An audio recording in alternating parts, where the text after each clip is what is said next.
If you have solar and a battery and you're looking for the best way to charge your EV, then this video is definitely for you.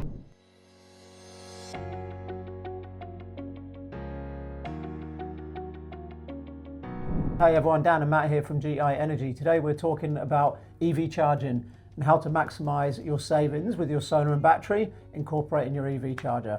So you've got your electric vehicle.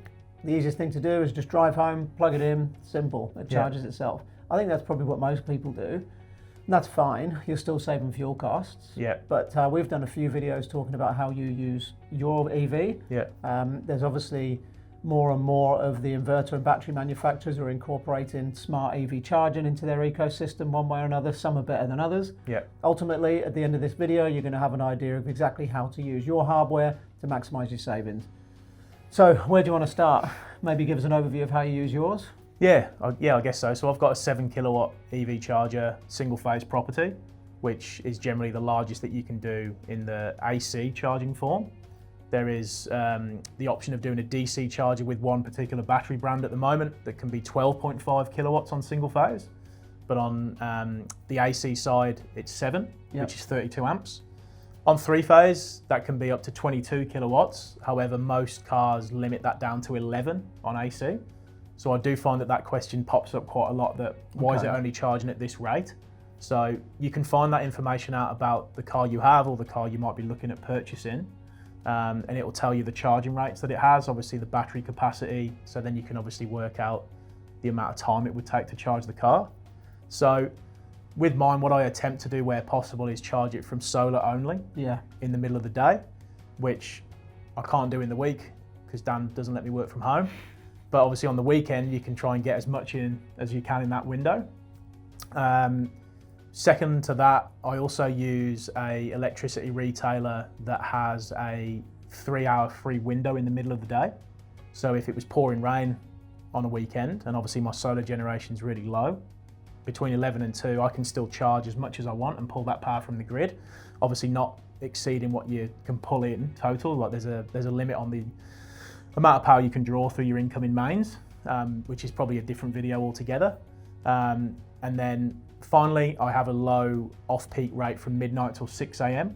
that a couple of retailers offer, which shortly, at the time of recording, in April 2026, a lot of those are going to be removed from July because there's a big change to tariffs. But right now I'll do like a little top up overnight if I need more charge during the week. Yep. And then I'll do a little bit in the morning. If I've got some battery power, I might use a little bit of my battery. But obviously in the summer, when the sun's up nice and early, I can get a few extra kilowatt hours into the battery before leaving in the morning. So I think that's the goal a lot of people have, is they'll look to try and do it from solar first. But as you said, I've spoken to a lot of clients over the years, and especially more recently as this becomes a more topical conversation, that get home at 5 and the car gets plugged straight in. Yeah. So obviously that's going to be coinciding generally with maybe aircon, cooking, probably your highest usage period of power for most homes, after school, after work. And if you have a battery, it's going to zap that battery pretty quickly. Yeah. So it's probably not the ideal way to do it, but it might just be what is available at the time. So that's probably a conversation there to maybe look at other tariffs and other options. Some people just use the old PowerPoint charger, which obviously has zero control. It'll just run at 10 amps, so about 2 kilowatts. So it's there, that conversation around, is it worth having the EV charger, which if you have solar, it probably is. Yeah, for sure. Because then you can integrate it, but it then comes down to the smart charging, and a lot of people have maybe a different inverter, manufacturer, battery, car. So it's how you incorporate all those things together. So to be able to smart charge your car, the most logical way is to have the same branded charger as the inverter and battery. But some batteries will also incorporate a third-party charger as well. So that's probably something worth reaching out to your installer about. But yeah, right now we're obviously fielding, I'm sure you've had a fair few questions about EV charging recently as well. Yeah, definitely. It's obviously, as every new person that buys an EV, it's growing and growing. I don't think it's growing as fast, but now at the time of recording this video, fuel's quite expensive. So you're going to see a surge again, I think, in those types of inquiries and those EV purchases. Yeah. You talked there about the smart charging of so what that means for people who don't know, obviously if you've got solar panels on your roof, they're going to produce energy during the day. They're going to charge your battery and feed your home. Sorry, just do that correctly. They're going to feed your home first and charge your battery second. Third, the spare energy, once your battery's full, will go back to the grid, or it will do nothing, depending on how your system's set up. If it's going back to the grid during the day, it's worth very little. There's no retailers or virtual power points that will pay much, if anything, for exported energy during the day. So you want to divert that power somewhere useful, and that's where the smart EV charger comes in. You can do it with hot water, you can do it with pool pumps, you can do it with other appliances, but you can do it with an EV too. So if you've got spare power and your car's at home not being used, it just automatically transfers it into the car. If a cloud comes over, solar stops working, then you can have it so it stops putting anything into the car. So what you're really doing is just using spare energy that would otherwise be completely wasted to top up your vehicle. That's in a nutshell how it works. Going back to the ecosystem, mixing and matching, I wouldn't advise personally. Lots of companies are saying, yes, you can do it. It is a difficult thing to promise. And I know when I speak to people about it personally, I'm always advising against it.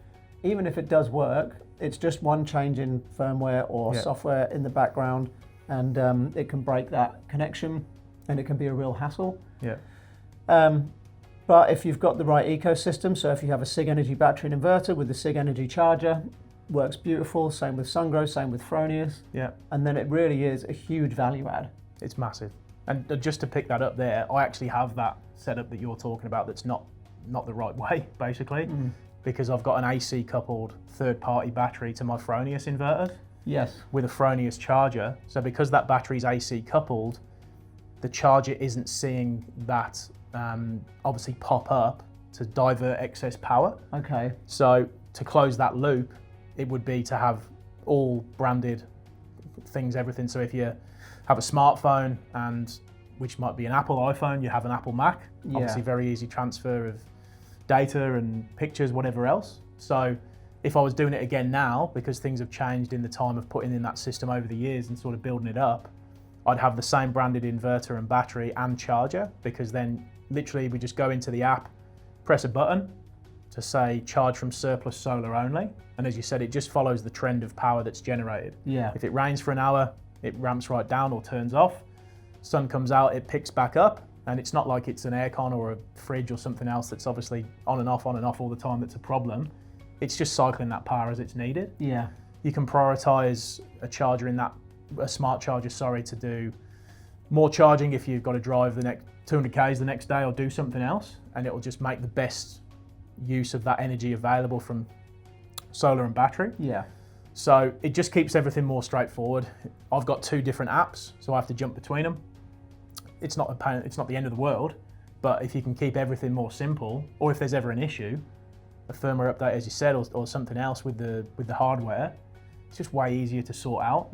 And a lot of people may have already had a wall charger when they purchased the vehicle that may have been before solar or before the battery. It's not always going to work that same way, but there are ways of integrating some products. And I think that's the key there. And then to close that loop out there with looking at the electricity retailer, I think that's the best way of making best use of the power you generate, plus leaning on or supplementing it from the grid if you need to at a low rate. Because there's obviously varied weather and so many other things that happen there. So I think that's the way you really cover everything off. 100%. And it makes such a big difference when you do the maths. Oh, it's huge. Especially if you are just coming home, plugging the car in, because those peak times where you're using everything in your home, everyone else is using everything in the home then too. That's why it's more expensive, but that's where you get your better feed-in. So we were talking about Flow Power earlier on today. You can get 45-cent feed-in tariff at that time, basically when most people get home, 5:30 to 7:30. You don't want to be using energy there charging a car. You want the energy to come either for free or when it's, at the very least, when it's cheaper at another time, or coming from your solar panels or battery. So it's the worst time to do it, really. It is. And I mean, it's just like anything. You come home, turn the aircon on, put the washing machine on, cook dinner. It's just everyday life, as obviously most things happen. But you could still plug your car in, but you have a smart charger there, or the control from the car, so it's plugged in, but it doesn't kick in till later. So the convenience is still there. So it's not like you got to go back outside if it's pouring rain or something else. You know what I mean? You're walking 20 meters to your car. probably not the end of the world either. No, it's just a minor thing, isn't it? But it's just that same, you know what I mean, repetitive thing. Okay, come home, plug it in. It's not going to charge until midnight because the rate's lower, or it's not going to charge until this time with excess solar.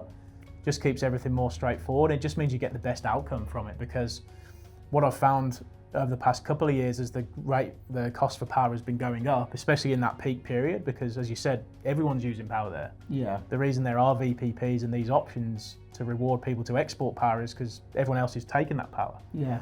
So what I've found with when people get an EV is, okay, you're not purchasing fuel, but your power bill could be going up a couple of $100 a month, and it's just tweaking a few things. And it may not always be that straightforward with work-life balance. Yeah, of course. But there are definitely ways you can do it without too much hassle. Yeah. And having the right charger, using the right tariff, and having the right battery system, inverter size maybe as well, like a couple of other things in terms of the actual system design. Yeah. If you're doing this from scratch, so easy if you're speaking to the right person to do it for you. But you need the right info as well to do that, because I spoke to a gentleman yesterday who's retired. He was trying to work out whether to buy an EV charger or just use a PowerPoint. They're at home all the time. They could maybe use the PowerPoint. The EV charger would just be more for emergencies. Right. But again, they wanted to just say, no, I know I can use a couple of hours in the middle of the day when I need it. Yep. Have that convenience for 10 years, however long they have the car, and then it's just dealt with. It's not guesswork of a PowerPoint or something else. It's just making life easier, basically. I think what you said there before, if you are looking into doing solar and battery now, or an EV and solar battery, or you're putting solar battery in now and you're considering an EV, what you said there before about talking to the right person is crucial. Yeah. Something that we talk about in every one of our videos is that the amount of solar companies that there are out there that are doing a very, very quick design process, if anything, is really quite startling. Yeah. And to get this right, the consultation, you should be talking about all of this stuff with whoever you're talking to, whoever. Obviously we're solar installers, but there's plenty of good ones out there. Yeah. And the good ones should be taking the time to talk to you about all of these different things at the beginning, before they size the system, before they size the inverter, before they include an EV charger if that's what you want. And if you're not getting that level of care right in the beginning and you're just getting a quote sent out, they're probably sending the same quote to everybody, regardless of what their requirements are. And that's a huge red flag. And that's where you'll get a year into it and think, I wish I'd done things so much differently. Yeah. And when you work out the difference in savings with the EV, but then also just with the other automated stuff like we were talking about briefly before, like your aircon, if you've got a pool, your pool pump, your hot water is another big one. It makes thousands of dollars a difference a year. Not just a few hundred. And then if you're chucking in fuel costs into those savings, it's a lot more again. So it's worthwhile taking your time speaking to somebody about this properly. Yeah. I spoke to somebody yesterday that already had a 5 kilowatt inverter. It's about 7 years old. Someone had quoted them a 5 kilowatt battery inverter and a third party EV charger. And I just said, well, what's the aim here? And it was, I want to be able to charge my car as quickly as possible and use more power in winter. And their usage in winter was 45 kilowatt hours a day. They didn't even have the EV yet. Yeah. So just terrible advice, unfortunately. And it was really overpriced as well, more frustratingly.